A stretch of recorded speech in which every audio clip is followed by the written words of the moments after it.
Welcome to Philosophy of Value Workshops number 32 of Series 10. The question for today is, what is mind or consciousness and how can it inform a philosophy of life? Reading from one of my works, The Pursuit of Value, Chapter 6, Section 1. In these workshops, we have been defining consciousness ostensibly by discussing its many aspects, such as its origins, its mysteriousness, its non-physicality, its self-obfuscation, and its component states. But today we will define consciousness explicitly in terms of its features or structures. Yet the definition of consciousness is still highly contentious, with many competing theories. So any account of consciousness that I finally present must be one that I hold to be the most plausible. So I need to be clear from the start about what my account of consciousness is. It is an interactivist theory of mind and a structural account of consciousness as a process through time and as a relation both with itself and with the external world. We will clarify what this means in the course of this presentation. Yet consciousness cannot be defined or understood just like some other object in the world. This is because of its character and status, as well as the requirements of any comprehensive way of understanding. That is, comprehensive understanding requires context as well as multiple features and perspectives. And the status of consciousness as a fundamental state of existence also requires special attention. And the same can be said of matter. John Locke said, for example, "What is matter? I know not what." Schopenhauer answered that we can know matter through our own bodies that are matter. The point is that these general categories of mind and matter are difficult to understand, and that simple single sentence definitions cannot be given. As a corollary to the fact that abstruse phenomena like mind and matter can't be understood with single statements, we can suppose that consciousness needs to be understood holistically or intuitively from the inside. The requirement of a first-person perspective is a crucial difference to the third-person view of science. Yet there is another huge problem with understanding consciousness, that is its self-obfuscation that I've discussed previously. This is that consciousness can't apprehend itself in the same way that it apprehends other objects. This results in what I've called the singular reference or an attenuated cognition of consciousness.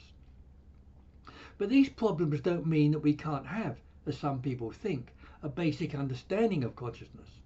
That is, an initial clarification can be given here by such as John Searle's provisional definition. That is, that consciousness is all the mental states that we have conscious experience of. And Searle's collective definition is also a starting point that corrects some common misapprehensions. Some of these misapprehensions are that consciousness is a transcendental entity, an essence, a thinking substance, an ethereal soul, pure energy, cosmic consciousness, or a social construct. We will also look at some more credible theories shortly. Some of these, like physicalism, behaviorism, and functionalism, imply different methods of understanding. Functionalism, for example, understands consciousness in terms of what it does or what is its purpose. But this approach is prone to bias in determining what the particular functions are. And it also doesn't give us an ontology or what conscious is in itself. As for myself, I adopt a phenomenological account of consciousness that typically offers certain structures. And these structures, like intentionality and temporality, explain features such as relation and process. These figure in my noted interactive, relational and structural account of consciousness. Yet such an interactionist theory of mind and a structural account of consciousness raises the question of a distinction between mind and consciousness, often used interchangeably. Broadly speaking, mind can include every aspect of mental life, like neurology, the unconscious and animal minds. And like Searle, we can provisionally define consciousness as all the mental states that we experience. But we must also distinguish between consciousness and typically human reflective or self-consciousness. Yet the immediate consciousness of animals is also experienced by humans in unreflective perception. And of course, in my view, the physical brain can be distinguished from both mind and consciousness. There are also many theories of mind, as well as the above noted different ways of understanding mind. And to understand consciousness, we need to engage with these different theories such as dualism, physicalism, monism, externalism, pluralism, panpsychism and panpsychism, as well as functionalism and behaviorism. We should also note three different questions that are often conflated and hidden in theories of mind. 1. What is the ontological status of mind, as either physical or mental, asked in analytic philosophy? 2. What are the preconditions of mind? Neurological preconditions are often taken as the mind itself. And 3. The question, what is the character of mind? This is my main objective here. Yet understanding the mind and consciousness has implications for every aspect of philosophy. And spelling out these implications does at least two things. They show the significance of mind and consciousness that is often overlooked, as well as giving a supplementary functional definition. And theory of mind does have implications for questions of life, as well as for academic questions like the mind-body identity problem. Is mind a refined aspect of matter or another species of being? On the question of personal identity, who am I? Or what kind of beings are we? And what are values? Are they mental states or aspects of the world, and what are their origins? The first theory of mind, or way of understanding consciousness, that we should look at is dualism. Dualism is the default distinction between the physical world and mind, often described as spirit or soul. Descartes is the primary advocate of a philosophical version of dualism. He characterized mind by rationality, transparency, indivisibility, and non-extension. But both these properties themselves and the Cartesian relation to mind to the world have been widely rejected. This is partly because Descartes took the notions of rationality and the mind as substance from Renaissance science. Descartes' notion of transparency is refuted by the phenomenon of the unconscious. His idea of indivisibility is undermined by split brains, modular theories of mind, and other discoveries. And in my view, although mind may not be extendable in space, it is subject to graduation. So ironically, when reversed as opposites, Descartes' properties begin to provide certain features of mind. That is, they become features like obfuscation or insularity, divisibility, and graduation. And with phenomenology, such features can begin to be described as structures. Yet the widespread rejection of Cartesian dualism led to the supposedly more scientific view of physicalism.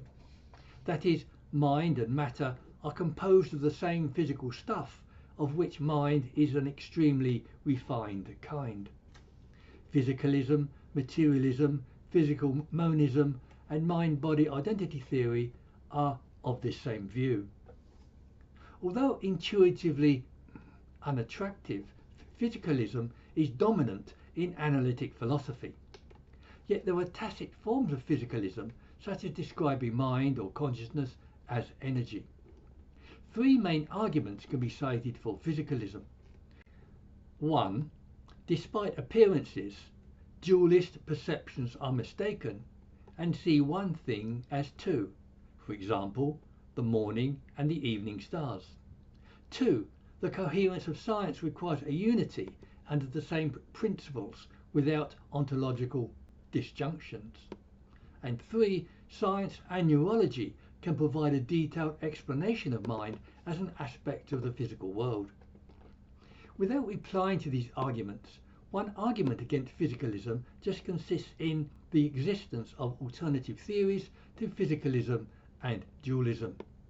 These include externalism, pluralism, panpsychism, and panpsychism, discussed shortly. But the differences between physicality and consciousness is both an argument against physicalism and a way of defining consciousness by contrasting its characteristics to those of physicality. That is, consciousness is conscious, has mental states, isn't empirically observable or quantifiable, and it is subject to graduation, diminution, cessation, and other features noted below. Whereas physicality isn't subject to any of these conditions. Saul Kripke, for example, argues against physicalism by distinguishing personal identity as a property of consciousness. That is, personal identity isn't attributable to the physical world and it is discovered by a priori awareness. Physical identities are discovered contingently in an a posteriori fashion. This distinguishes a unique aspect of consciousness that differentiates it from physicality.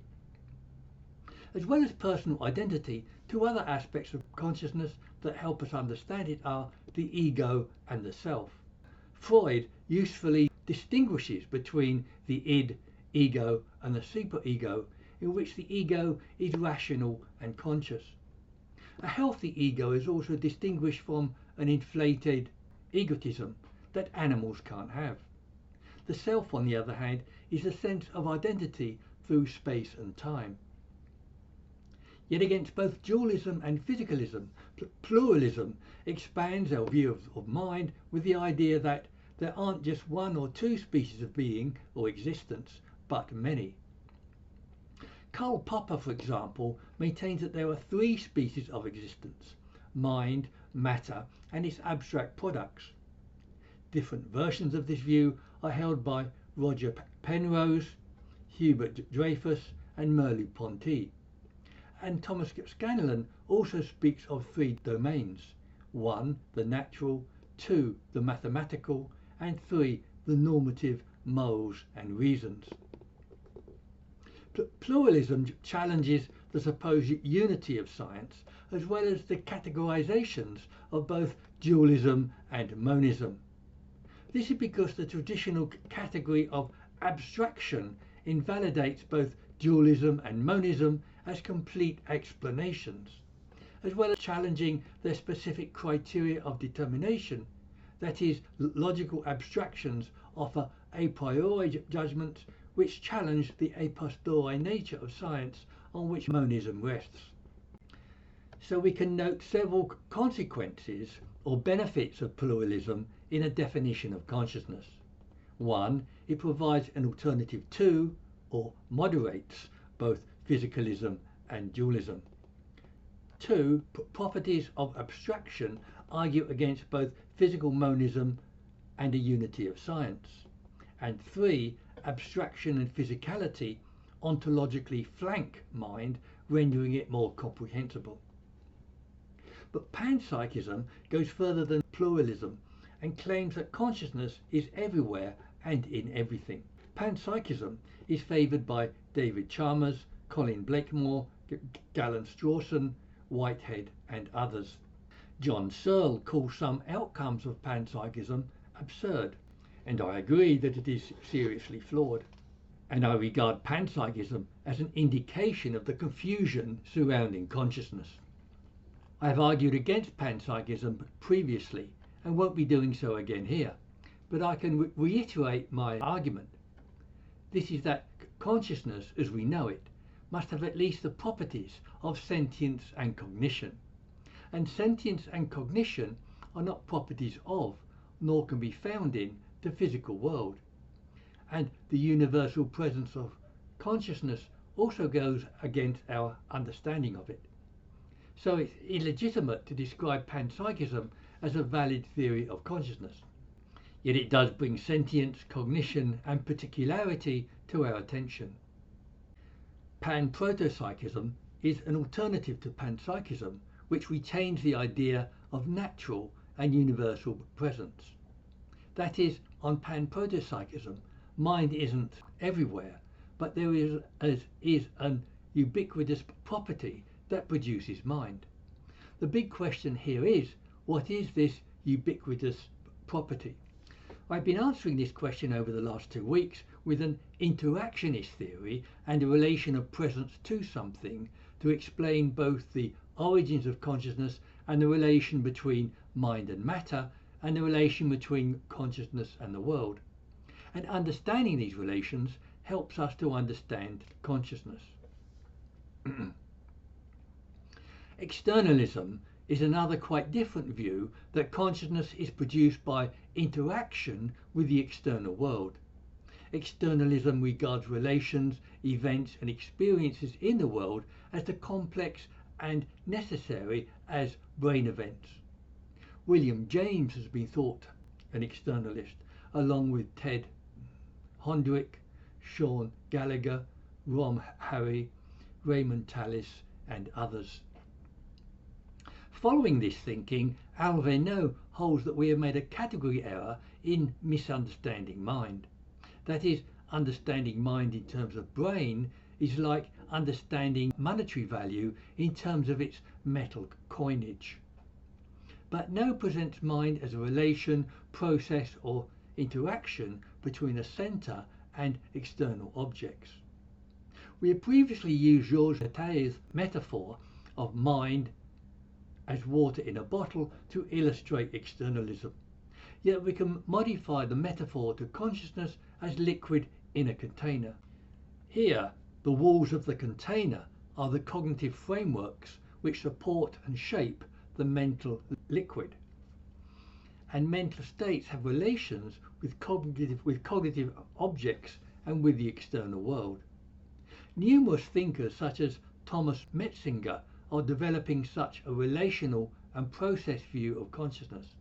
For example, Riccardo Manzotti sees externalism going beyond the brain as a process in a relation with the world.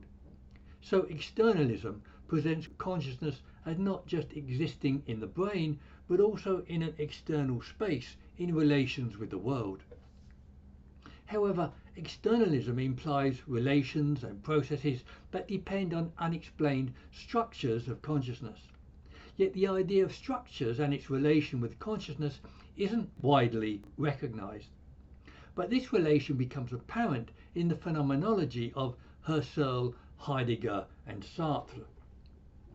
And here, structure becomes a key feature and a way of characterizing consciousness. Sartre, for instance, unrestrainedly names a multiplicity of features as structures. These include freedom, choice, presence, facticity, value, possibility, negation and finitude. But I regard these as features or properties rather than structures because they aren't internally inherent or give shape or form to consciousness. We previously noted the structures of graduation, ephemerality and temporality as characterizations of consciousness, and we listed other structures like intentionality, graduation, insularity and insubstantiality. These aren't preconditions of consciousness, but are descriptive features or inherent structures. The structure of divisibility, for example, explains the diversity of the external as a property of consciousness. Sartre does this by holding that choice and consciousness are one and the same thing, unquote. And he goes on to present consciousness and choice as selection, or for us, diversity. He writes that choice isn't just preference, but a selection traced back to its ontological foundation. But Sartre doesn't actually provide an analysis, tracing choice back to its ontological foundation. He can't seem to do this because of his ultra-phenomenological conception of consciousness.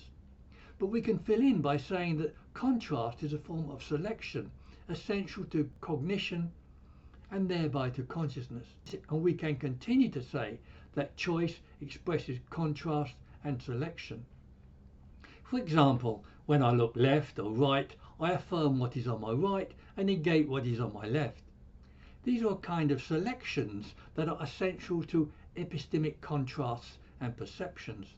For example, a white spot on a white board can't be seen. It needs a contrast. The contrasts and selections of an external world are thereby essential to consciousness. Yet these contrasts and selections are not only essential to consciousness, but also to cognition and value. Sartre writes, "The being of the self is value, and every choice supposes elimination and selection." That is, elimination and selection presuppose preference, which are expressions of value. And such contrasts and selections also constitute the relational aspect of consciousness. Divisibility opposes the traditional view of the unity of consciousness held by Descartes, Kant, and even John Searle. And I regard divisibility as a broad structure having application across the whole spectrum of mind. That is, from the fundamental epistemological contrasts that we need for perception to modalities of mind, split brains, and even the separateness of individual people.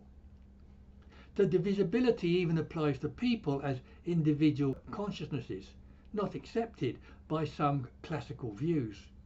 For Schopenhauer and Feuerbach, for example, consciousness doesn't depend on individuals, they only participate in it. And Erwin Schrödinger similarly wrote that the total number of minds in the universe is one. In fact, consciousness is a singularity phasing within all beings, unquote. But Bernard Williams and others, including myself, regard individual separateness as fundamental to modern thought. And crucially, divisibility also applies to the individual mind or consciousness in many ways, not only in split brains, but also in schizophrenia, in the modes of the conscious and the unconscious, and in the four states of cognition, affect, will and value that constitute consciousness. We turn here to Searle's provisional definition of consciousness as all the states of which we are conscious. Sam Harris and others similarly hold that consciousness is a combination or amalgam of mental states. Yet they have a unity or sharing of the same physical body, spatial dimension, and same timeline, overseen by one personal identity, fractured though it is. I gave my own view earlier as an interactionist theory of mind and a structural account of consciousness as a process or relation. And consciousness can be seen as a process in at least two ways. One, as a graduated process of development in species as well as individuals. And two, in Heidegger's view of time and the structure of temporality as the horizon of being. Yet Heidegger also emphasizes that Dasein was in the world of temporality and time. Husserl has similarly spoken of the flow of consciousness and the flow of becoming, in which every experience has necessarily been preceded in time by experiences. There is here a notion of time as an essential feature of consciousness as an ongoing process. That is, we not only find ourselves in a world of time or temporality, but time is also a constituent of consciousness. We find ourselves in a world of time as well as diversity, divisibility, selection and choice. Yet consciousness is moving through the diversity of space as well as time. With respect to consciousness as a relation to that space, Heidegger's Dasein is a being in the world essentially in relation to the world, like Husserl's life world. In this way, Heidegger's Dasein as a being in the world can also be seen as a form of externalism, and controversially, Hilary Putnam has proposed an externalist interpretation of Aristotle. So temporality explains how we are moving through time and space in a developmental process. The structure of divisibility holds that I can't be you and you can't be me because we are distinct entities. Yet the structure of insularity describes this separateness of self-consciousness in another way. And the structure of insularity brings with it a different form of self-apprehension. That is, as noted earlier, self-consciousness cannot compare itself to other objects of the same type in the same way. I can compare or contrast myself to physical objects, but these are not objects of the same type as myself. I can compare or contrast myself to other conscious beings, but not in the same way as myself. This is because I apprehend myself directly in a way that I don't apprehend others. And because I cannot compare myself to other objects of the same type in the same way, I apprehend myself in a different way. That is, on the standard model, perception requires contrast and context like the white spot on a blackboard. But this kind of contrast, context or background is denied to self-consciousness, and this produces a very different kind of apprehension that I call attenuated cognition. There are several interesting consequences of attenuated cognition that I want to outline. Firstly, attenuated cognition provides one reason why consciousness is difficult to understand. That is, understanding calls for a contextual apprehension of the object in question. But a contextual apprehension of consciousness is problematic. This is because of the singularity that produces attenuated cognition. Secondly, attenuated cognition and insularity explains the characteristic mysteriousness of consciousness. This is because mysteriousness can be explained as a particular mode of apprehension. It is a mode of apprehending consciousness or anything else that lacks context. Other examples of mysterious objects can be given with limited contrasts or backgrounds of understanding, such as God, being, the universe, flying saucers, and the totality of things. Thirdly, on a standard account of meaning, self-consciousness should not exist without an ulterior reference. Consciousness should not be able to become self-conscious, but it does become self-conscious.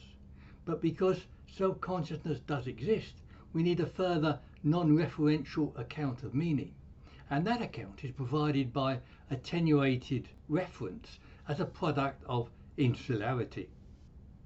There are, of course, arguments both for and against structures of consciousness, but a basic argument for structure is as follows. 1. Consciousness exists. 2. Therefore it must have properties. 3. Those properties are best described as structures with explanations such as given here. Some of these previously noted properties or characteristics of consciousness are: consciousness is conscious of something, described as intentionality. Consciousness is embedded in and is always moving through time, described as temporality. And consciousness emerges slowly in individuals and in species, described as graduation. But postmodernists reject both universal structures and a coherent concept of mind that could have structures. Moreover, they claim that structures cannot underlie the whole of human life, but they are directing their attention to the social and psychological structures of Marx and Freud.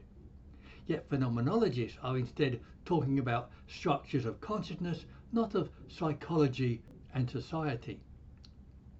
And postmodernism has physicalist inclinations which rule out consciousness and thereby structures. And as an argument against physicalism, the above argument for structures can be reversed. 1. We observe structural properties of consciousness. 2. There is an underlying phenomenon producing them that we call consciousness. 3. These are properties of consciousness that cannot be attributed to the physical world. And 4. Therefore, on Leibniz's theory of indiscernibles, consciousness cannot be an aspect of the physical world. Yet in my view, the main argument in favour of a structural account is its power of explanation.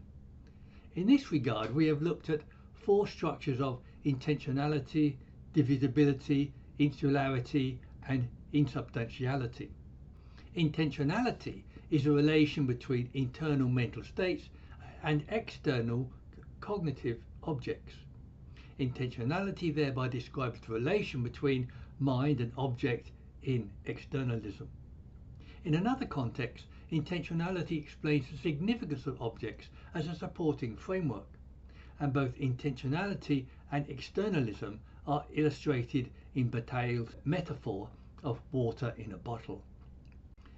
Yet in order to explain how a theory of mind and structures of consciousness can inform a philosophy of life, I will first illustrate how different theories of mind produce different theories of ethics and value. Kant's cognitive theory of mind, for example, produced a rationalist theory of ethics, and Hume's empiricist theory of mind produced an emotive ethics of feeling states.